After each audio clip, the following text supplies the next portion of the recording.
Okay, that concludes our convocation.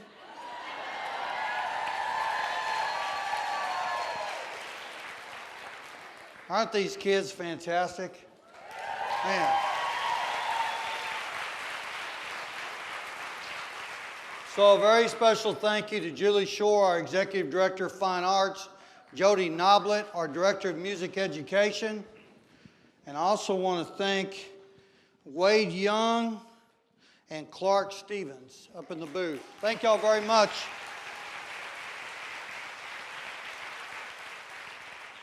That's quite a performance that they've put on, going on 6 times now, 7th time this afternoon at Johnson High School, so I appreciate Julie and everything she has done to make that happen. How many of y'all have seen The Greatest Showman?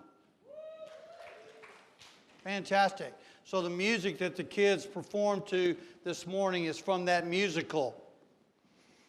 So in preparation for this convocation, I went to Redbox Friday night.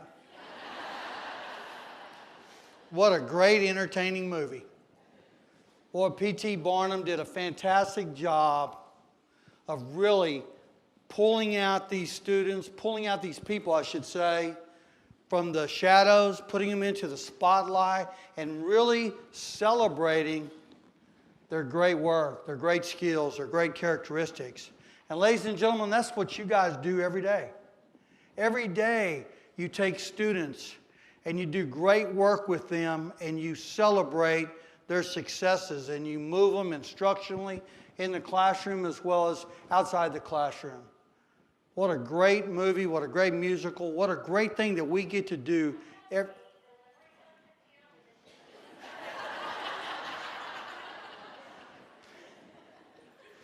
UPS is here.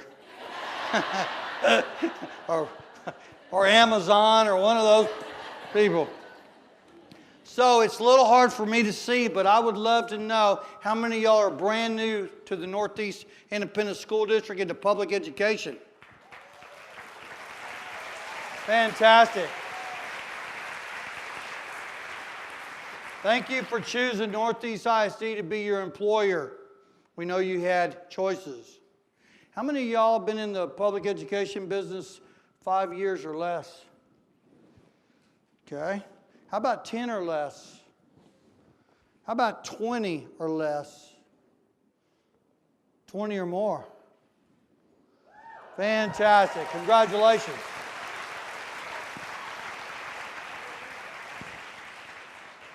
So we do a lot of great things in Northeast ISD. I believe it is the greatest show on earth. But I'm afraid that because we've lost students over the years, that a lot of our parents and a lot of our community members don't really know all there is that we do in this school district. Do you think that they know that we have 6 full-day pre-K sites and growing that program as fast as we can? 20 dual language programs in the school district.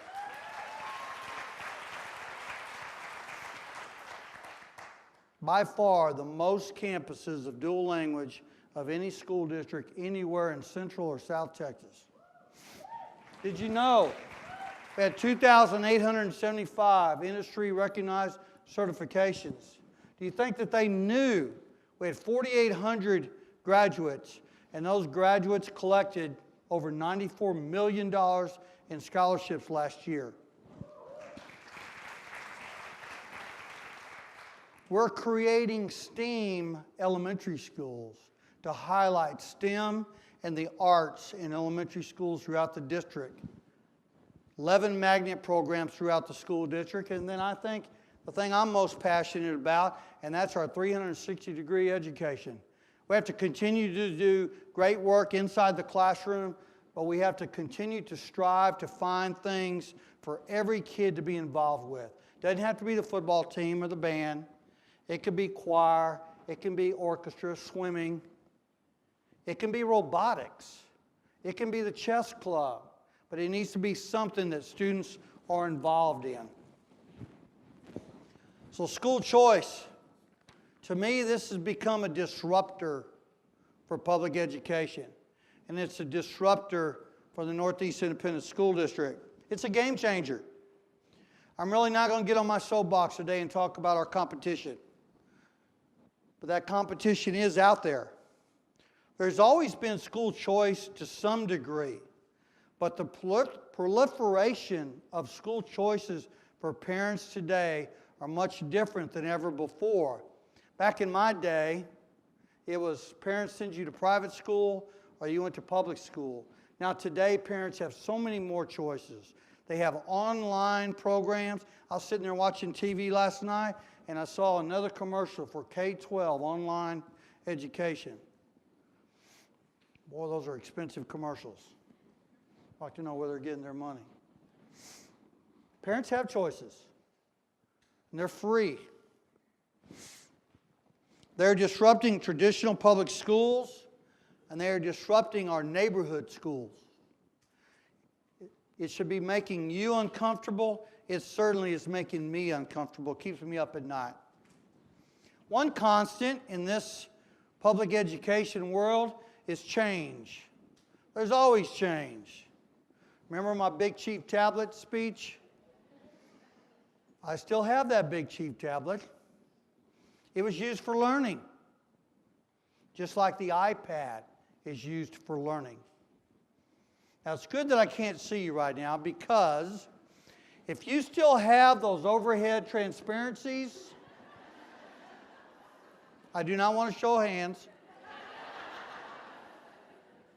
You need to not let anybody know that you have those overhead transparencies. Again, the overhead projector was used for learning. But a lot of technology has come into the school district, a lot of changes in public education, but they're incremental changes. They're little changes that may feel a little discomfort at first. Probably the first time you walked in the room and you saw your smart board hanging on the wall.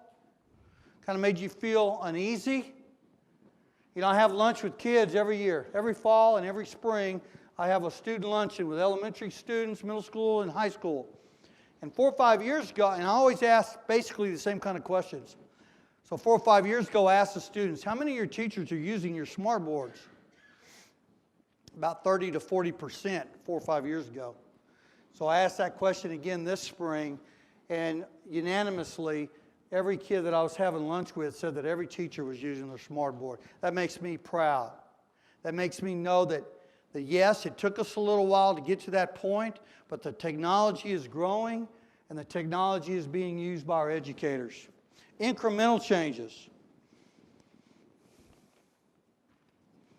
What is disruption? Forcible separation, a radical change in an industry. It makes us uncomfortable. It evokes fear. You know what? Parents today and consumers today get their information so much differently than ever before. They are connected across multiple channels and utilize multiple senses to gather information. Parents do their homework. They do their research. They rely on reviews and feedback from other parents. And they experience a brand, and they build a relationship on that brand. This connected parent is causing a disruption. I was recently contacted by a parent who was shopping for schools. Yes, I said shopping. So earlier this summer, right after graduations, I had a note on my desk that said, please call back this parent. And I'm going to be real honest with you guys. Don't tell anybody. I don't always get the opportunity to call back every parent who has a question or a complaint or a concern. But in this instance, I had a little time, so I called this lady back. She was a colonel in the United States Army from New Jersey, and she was shopping for schools here in Bexar County. So she wanted to know my thoughts about the Northeast Independent School District. And we talked for 15 minutes. Had a great conversation. But what came to me during the course of this conversation is that she knew an awful lot about Northeast ISD. She learned that from getting on our webpage as well as talking to people that were already in San Antonio and that were part of the Army. At the very end of my conversation, she told me that she was looking at Brandeis High School, Cornerstone High School, or Reagan High School. And what I promised her when I hung up was that I'd put her in touch with the principal of the school, and the principal of the school, Brenda Shelton, would roll out the green carpet for her and her family. And Brenda and her team did that, and I'm pleased to say that that family is in our attendance zone now. Now, folks, our principals and our teachers, this happens to them an awful lot. Parents are shopping for their kids' best schools. I've always said we're in the people business. I mean that more now after 33 years in public education than I've ever thought before. And we do a lot of things in the school business. We bus kids, we feed kids, we have math, science, English, history, technology, Spanish, French, football, band, right? The list goes on. But what we do is we work with people. We work with people that are 4 years of age. I think not too far down the road, it's going to be 3 years of age, all the way up to 18, 19 in high school. And then I would argue that are people that are in their 90s, that are great-great-grandparents. And by George, they're at that football game every Friday night to watch their kid, maybe not even on the field, maybe not on the football team, but in cheerleaders, their grandkids, cheerleaders, dance team, ROTC. They're involved great-great-grandparents. So we work with people, and it's how our relationships that we build with our community will be the key to our success as we move forward. So the people today are getting their news much differently than we used to. So consumers today, the research shows that 90% of consumers who are getting ready to buy a product or a service get their information through feedback online. 74% get their information about products or services based on social networks. So earlier in the summer, I was contacted by an international research company who has been primarily in the DFW area, helping local school districts curve the charter school movement. Wanted to come down to Northeast School District because they said they've seen decades of great work here at Northeast School District, but they knew we were losing some students to the charter school movement. So I said, let's bring them down, let's talk to them. So for 2 hours one day, members of my staff and I met with this company, and they said something to me that I'll never forget. Those of us from the Big Chief Tablet era.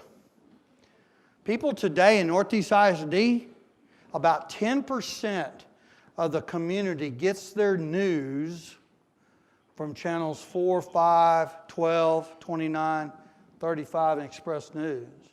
90% of people right here in Northeast School District are getting their news from social media. They're getting their news from social networks. And that's you guys. We are ambassadors of telling our story. We have to tell our story.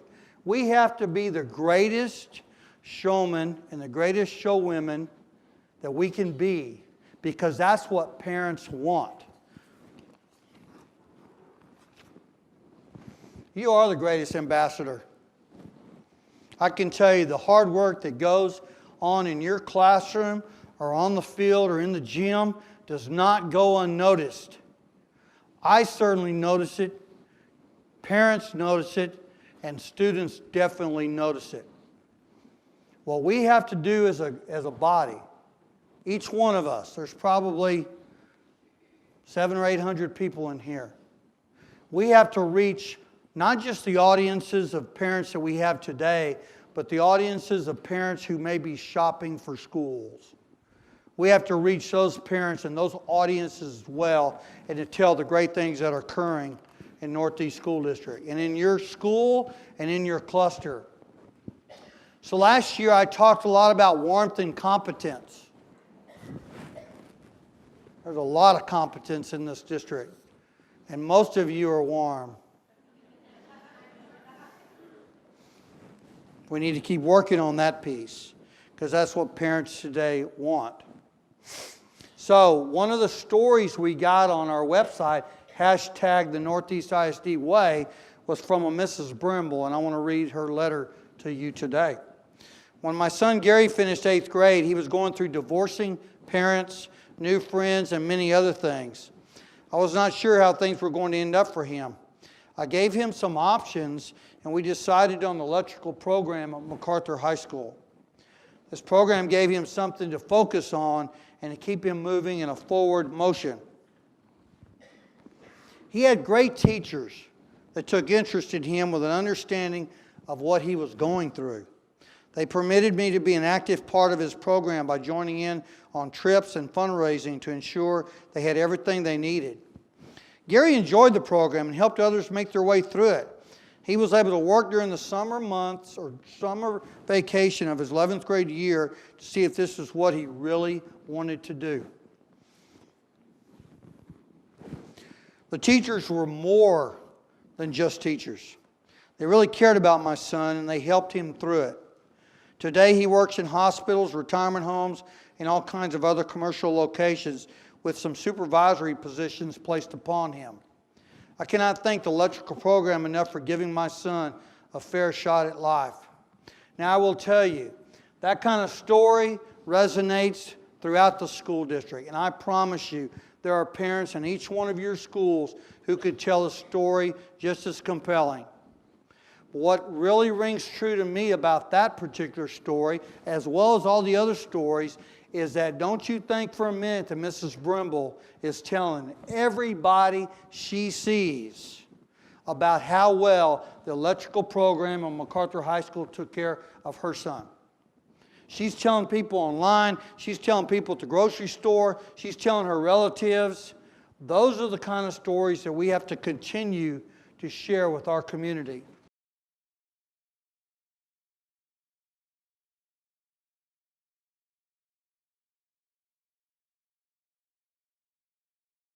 Man, that's so important. And that's one thing I've learned from me and the 12 other people in here from the Big Chief era. Parents, consumer parents, are shopping for schools not on the best educational option. We are the best educational option. I'm convinced of that.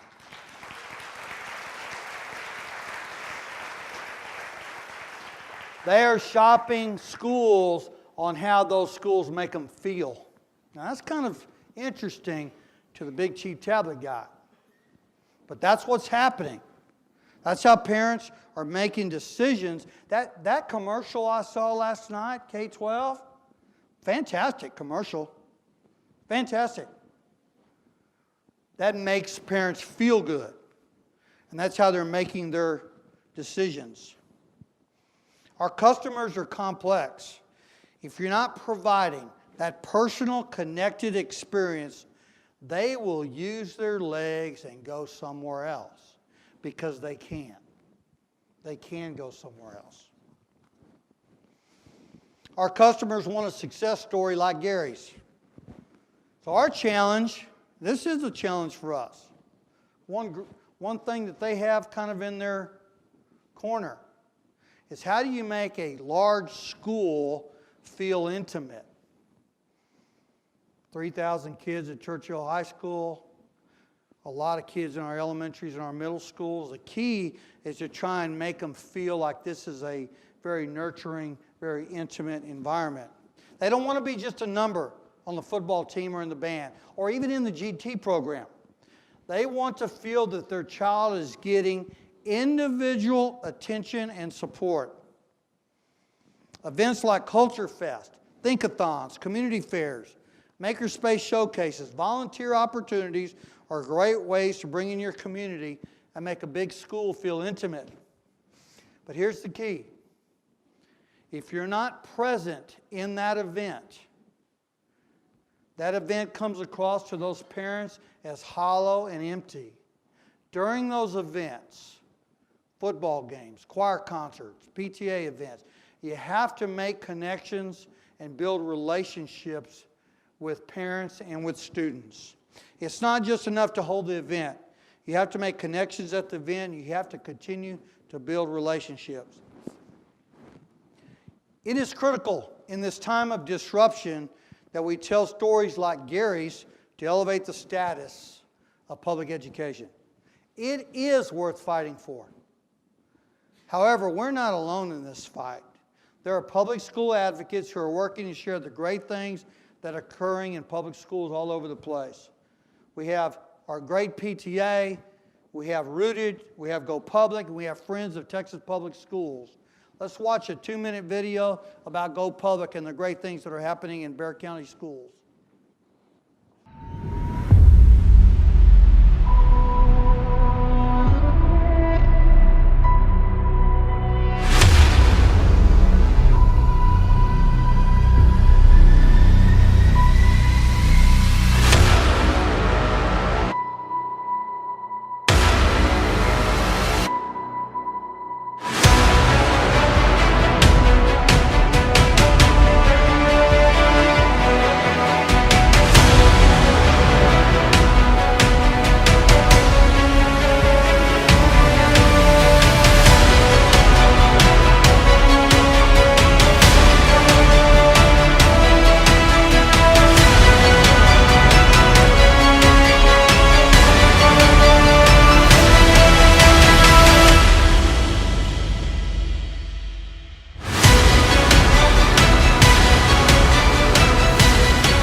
Inspiring hearts, minds, and ideas. We'll talk a little bit more about that in just a few minutes.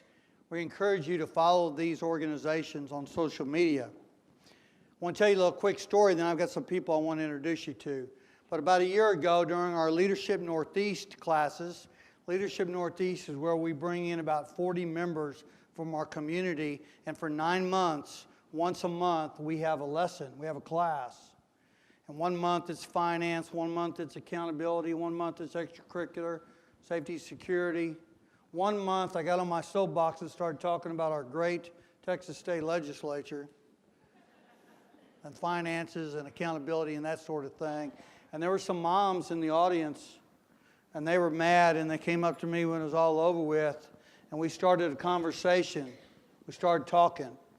And because of that conversation, there was an organization formed called Rooted. And the Rooted organization was created and established by parents in the Northeast Independent School District. I want to introduce you to a few of them here today. I think they're in the back. There they are.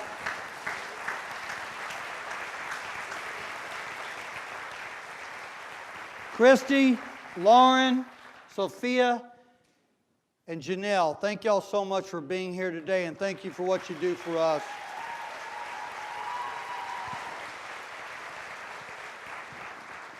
I'm probably going to forget one of them, but they're mainly Oak Meadow Coker parents. Now, folks, they're not paid. They're volunteers. They have gone around. In fact, there's a group of them at Northside's ISD Convocations today, but it's the Northeast parents who started this movement. They have gone to every school district in Bexar County, talked to principals throughout Bexar County, as well as to just about anybody who will listen about advocating for public schools everywhere. Thank y'all so very much.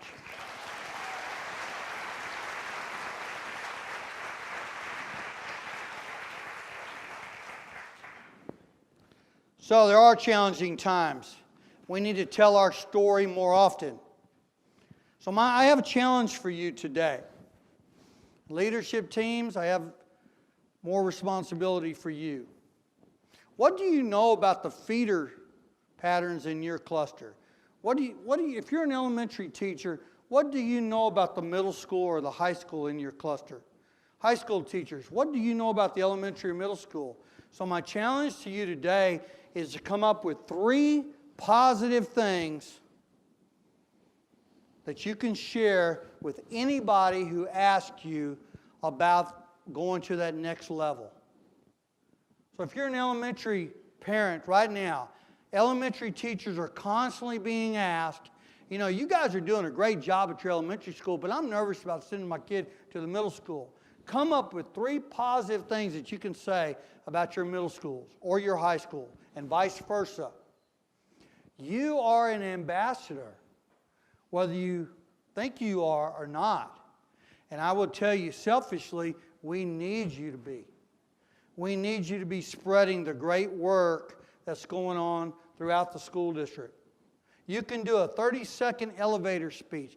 3 things, not hard at all, about something special that parent won't forget about that conversation that you're having with them. I'm going to ask you that you present a brand that elevates the teaching profession. You should be mad that people talk bad about the teaching profession.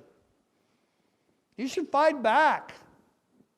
Elevate your school and elevate public education in general.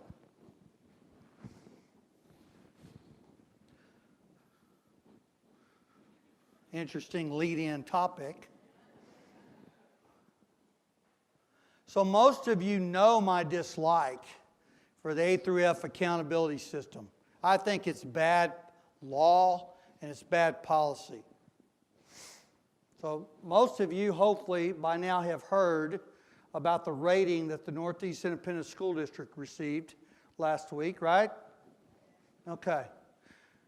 So did you know that in order for the Northeast School District to get our number grade of 85 and our letter grade of B, that there are 2,600 data, well, there's more than 2,600 data points that goes into this formula to determine our 85 and our B.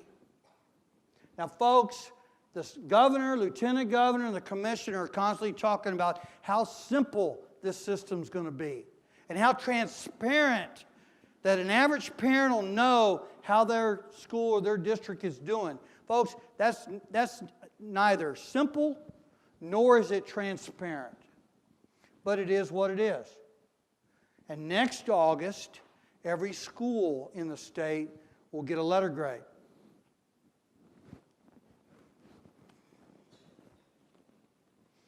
If there's a silver lining, you know, we've been assessing kids for a long time. Tabs, teams, tax, toss. But those assessments didn't have the high stakes accountability. All you had to do was pass, right? With the A through F accountability system now in place, you can no longer just concentrate on your bubble kid. You have to concentrate on every kid every day. In this accountability system, they are measuring how we grow each student. And I have to tell you, if there's a silver lining in the new accountability system, it's the fact that we are being measured by how we grow every student.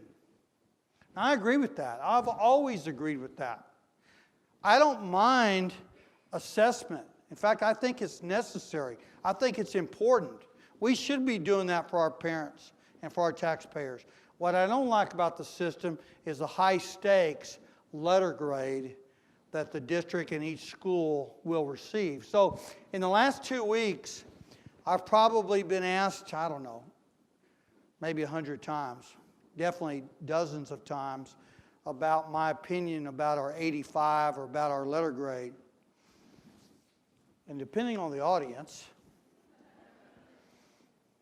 I usually are pretty frank with them one way or the other. But what I always tell everybody who asks me about it is how proud I am of our teachers and of our students and our parents in this school district, that in spite of this ridiculous accountability system, we're going to continue to do great work for kids, both in the classroom as well as outside the classroom, every day of the year.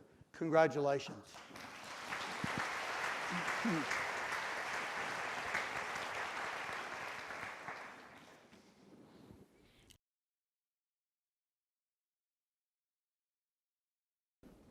To me, that's the key for every child every day.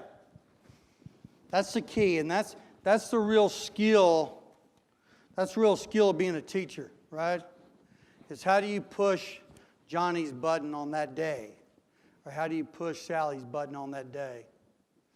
That's the real key to moving instruction and moving every child every day in the right direction. We do that very well in this district. We just have to continue doing that each and every day.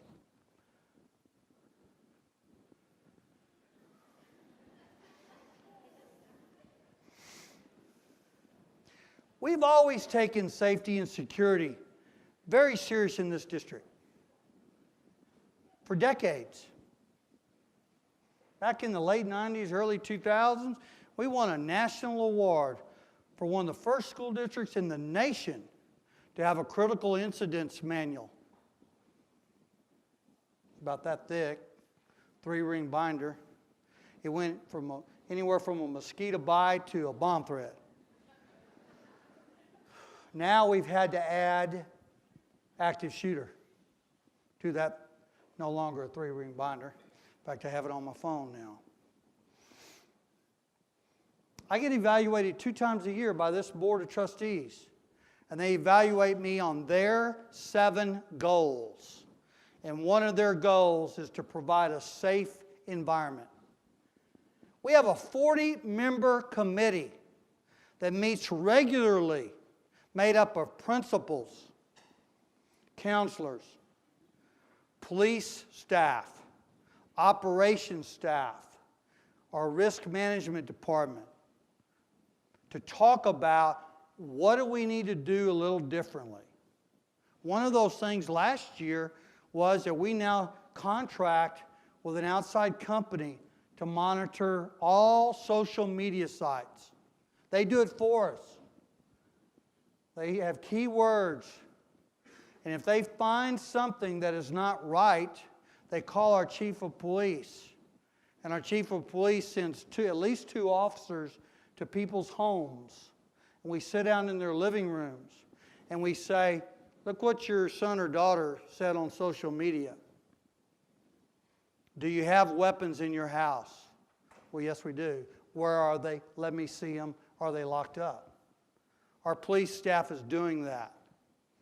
Parents have been very cooperative. We actually had a parent call on their own child last year. Parents get it, most of them, most of the reasonable ones. This is not new to us. We've been doing this a long time. So next Monday, we're going to lock doors. What? We're going to lock doors. This is going to be a challenge. It's not simple. Not as simple as some people think it is, especially at the high school or middle school level, because there's numerous exterior doors. This campus alone makes me and a bunch of people in here very nervous because of how spread out this school is. If we built a high school tomorrow, it'd be much different. But it's not. So we've got a committee studying fencing for our schools in the district. It's going to be a change, but we're going to lock doors. You don't get to go to the airport and just get on an airplane. There are procedures and protocols. You don't even get to go to a football game anymore without going through metal detectors. Change. 2 years ago, first time we had metal detectors at the football game happened to be the Gucci Bowl. Never forget it, because at kickoff, the line was about 50 yards outside the stadium. And I said to myself, I'm in the press box, I'm not even watching the game, and I love football, but I'm watching what's happening down there with the metal detectors. I said, oh my gosh, the phone's going to ring off the wall tomorrow. First of all, you don't get to a game at kickoff.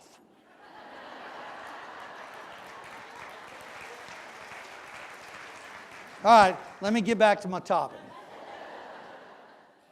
Not one call. Not one call. We get worked up about new procedures and change, and in the end, what I'm learning as I talk to people is that they don't like it, but they understand it. And they're moving on. So we're going to lock doors. It's going to be tough. And I promise you, as I'm standing here before you, the first day you lock all the doors, 5 minutes after the doors are locked, or maybe a minute after the door locks, your most influential parent, Justin, is going to be locked out. Or your biggest pain is going to be locked out. Guess what? They should have been here earlier. We will check to see if they have permission to come inside. We'll buzz them in and they'll get inside the school. But there's a procedure in place. We get it. It's hard. It keeps me up at night. This committee studies the balance between a warm, nurturing environment and a safe and secure environment. So I know what you're thinking. He's not even going to mention clear backpacks. Yes, I am. Clear backpacks is not the answer. Clear backpacks is one measure that will help our schools be safer. Now, folks, it's a backpack.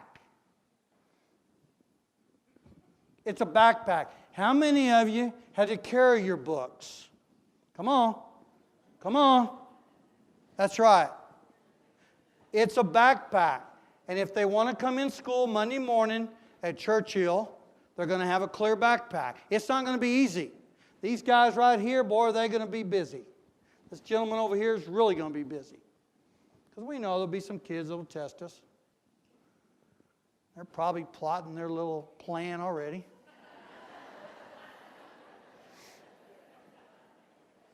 They can go out and buy a John Hart clear backpack for $125.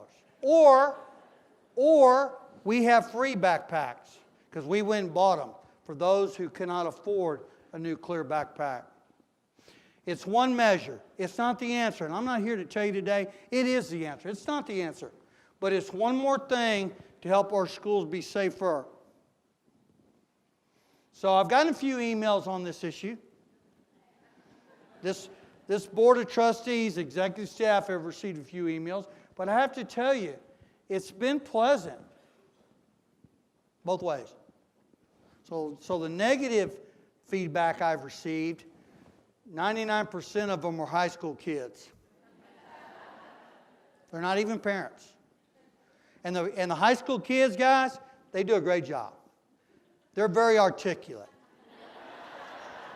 Well-written.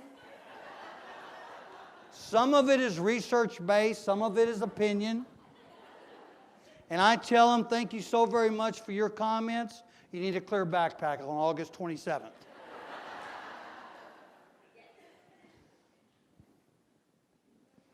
It's a change. Remember when we had to go through a metal detector or they had to check your bag at an airport? That was a change. Now you can't get into the AT&T Center. You can't go to UT or a Texas A&M football game without having your bag checked. There are rules. So we need your help. It doesn't have to be half empty. It doesn't have to be half empty. It can be half full. We need your help in communication. It's a backpack. It's not World War III.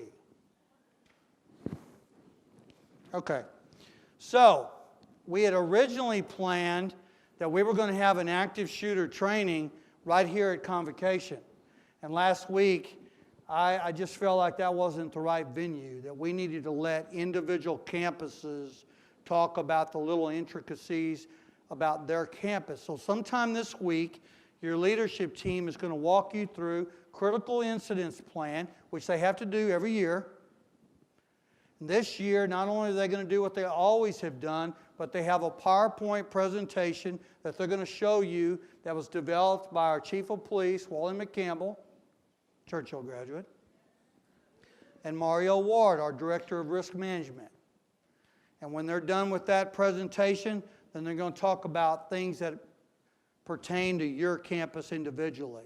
This presentation is going to be very specific about what is a lockout, what is a lockdown, and what do you do with an active shooter? What are the protocols? What are the procedures? It's something that I was hoping we'd never have to do. But it is a change. And it's something that our community, our kiddos, they deserve to have the very best training. They have the very best procedures in place. And I think in ending this particular topic, just know that none of these decisions are made lightly. They're made for what we believe is the best of 66,000 students and 9,000 employees in our community. Our team of 8, our school board, takes safety and security very seriously. We have members of our school board that are in attendance today, and I would love to introduce them to you today. We have our president of the Board of Trustees, Mrs. Shannon Grona.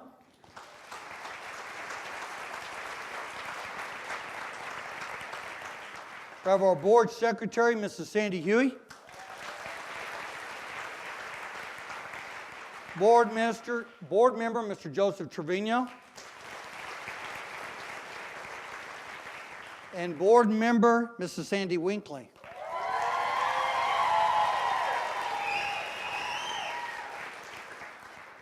She bleeds red, black, and white, all right? So let's talk about the team of 8. And I could hear better.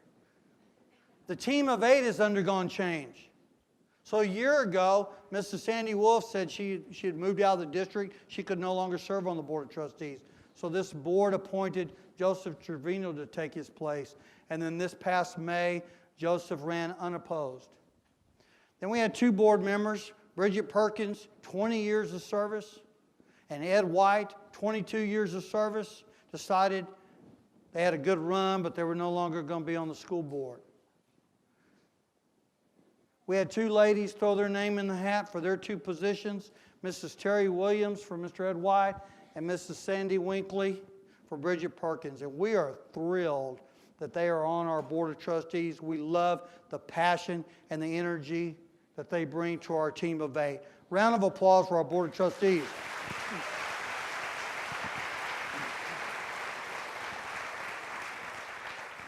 Mr. Jim Wheat, all the way to the right. Mr. Tony Hassel on the bottom left is our vice president of our board. 8 months ago, there's no way I would have been able to tell you that we'd be able to afford a 1% pay raise and a 1% retention. But thanks to some stringent budget managers in the district, and thanks to the support of this Board of Trustees, they passed a 1% pay raise and a 1% retention. Please thank them.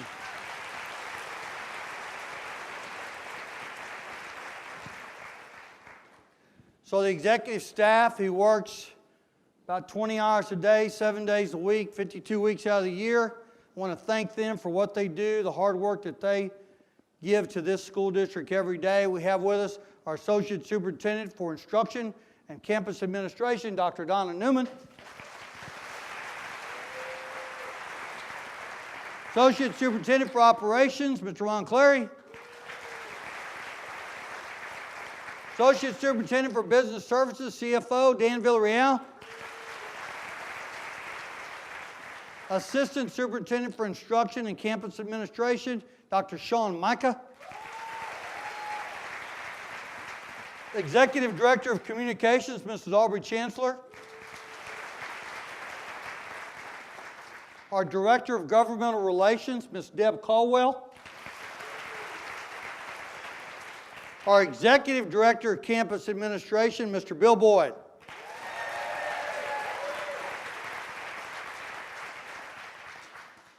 want to specifically thank Deb and Sean for helping coordinate this entire convocation process. I also want to thank the Board of Trustees and the executive staff, in case I forget it at our last convocation, but I want to thank them for listening to me 6 times already. Right? They've seen this presentation 6 times. They could probably come up here on stage and do it themselves. So thank y'all very much.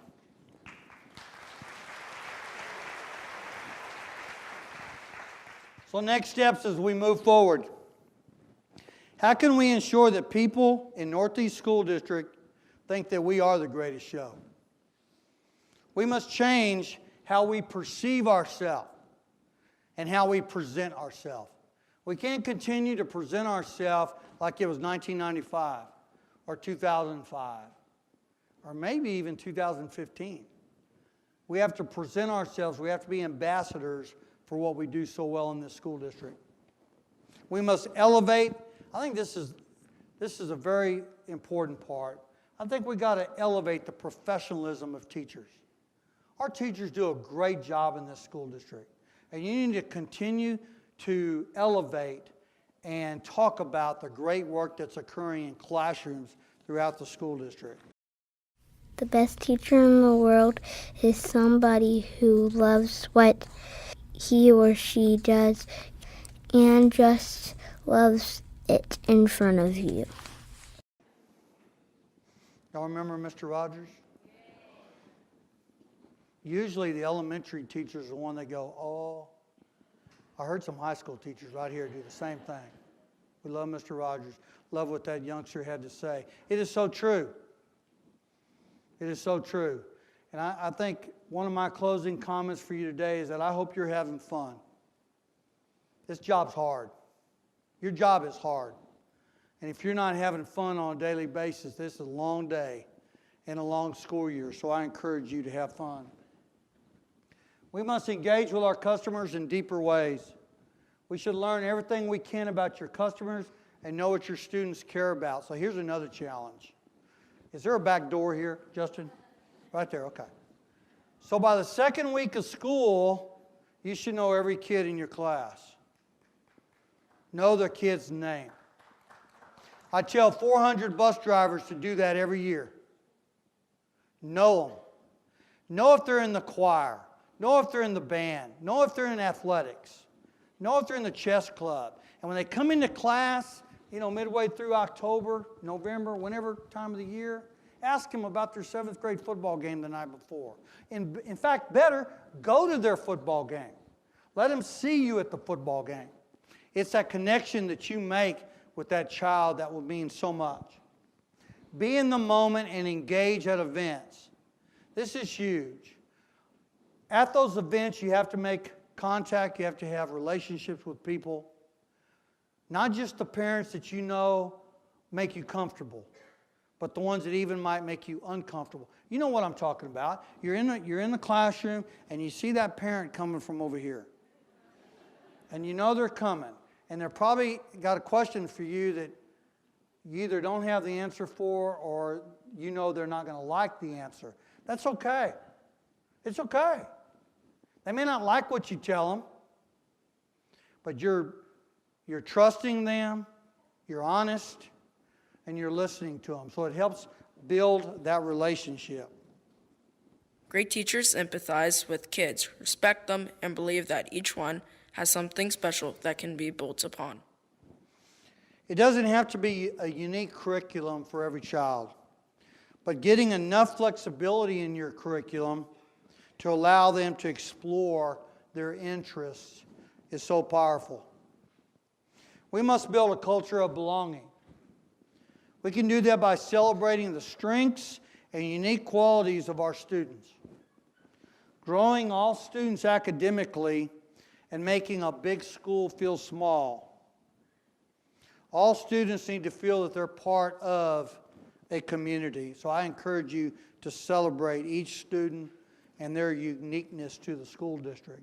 So toward the end of this presentation, we want to show you a video that was created from a teacher in Iowa.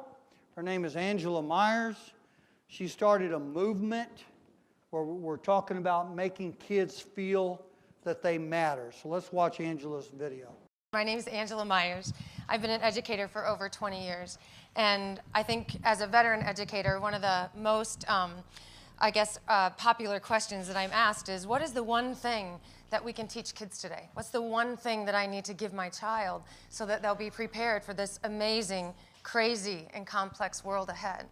I'm really clear now, especially after the last few months spreading the message of You Matter, that it is very simple. We need to let our children know that they matter.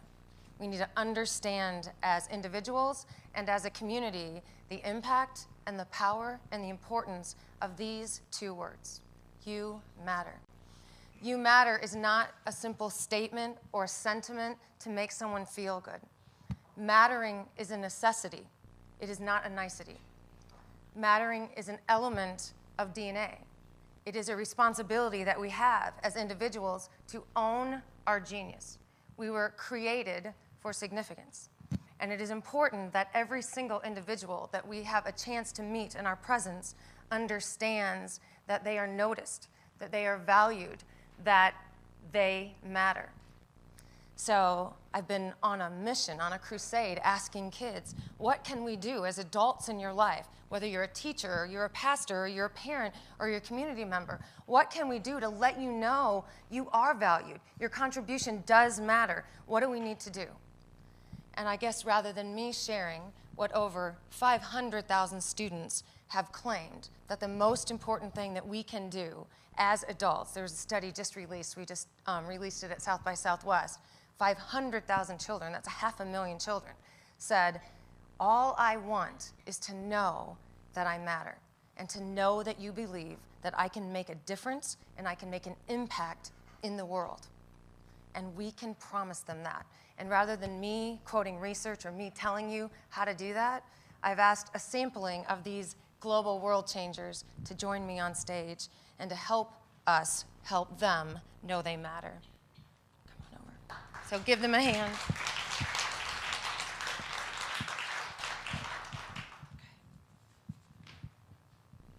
Smile at me.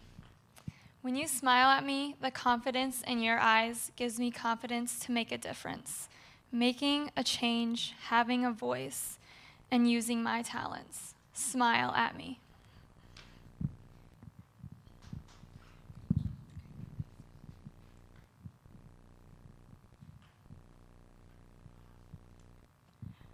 Notice me. Notice when I'm doing things right.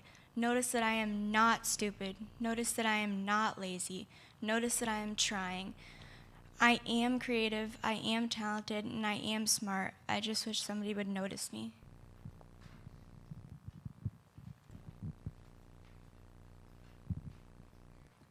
Love me. There's nothing like a feeling when someone you don't know, you've never met, tells you that you matter and that you are loved. I wish our teachers would treat us as geniuses and not as numbers. We love you, you love us. Love me.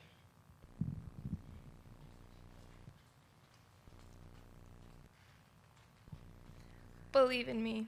I need someone to tell me that I can do it and I can achieve great things, that I can make a change.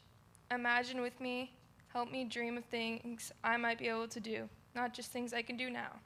I have the talent, I have the ability, I need the chance. If you don't believe in me, who will? Believe in me.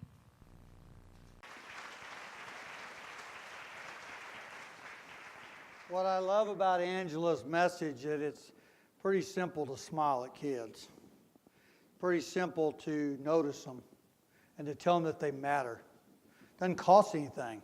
Like, we don't have to bring in a professional development speaker to talk about how to smile to kids.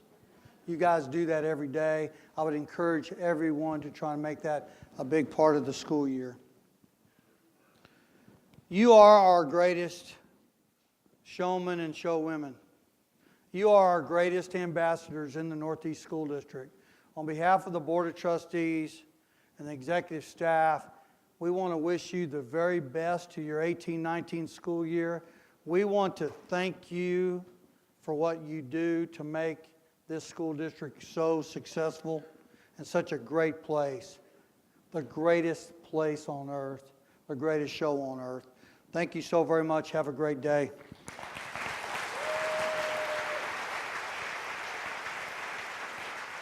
Hold on. Don't leave. Don't leave. Y'all didn't hear the bell? There's two other people I failed to mention earlier, Cindy Gregory and Kathy Hinojosa. Round of applause for them.